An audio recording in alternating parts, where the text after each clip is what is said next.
How to set only admin can send message in a WhatsApp group. In this video, I'm going to show you how. But before I begin, if you're new to this channel, do subscribe to this channel so that you can get more WhatsApp tips like this. Without further ado, let's jump to my phone and let me show you how you can do it. Let's go.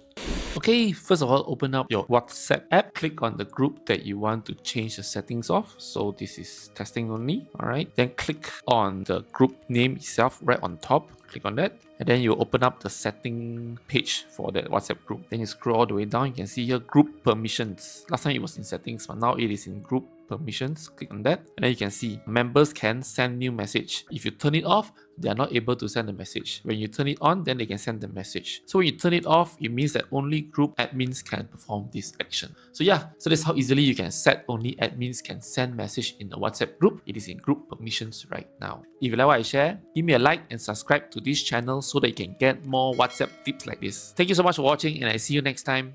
Goodbye.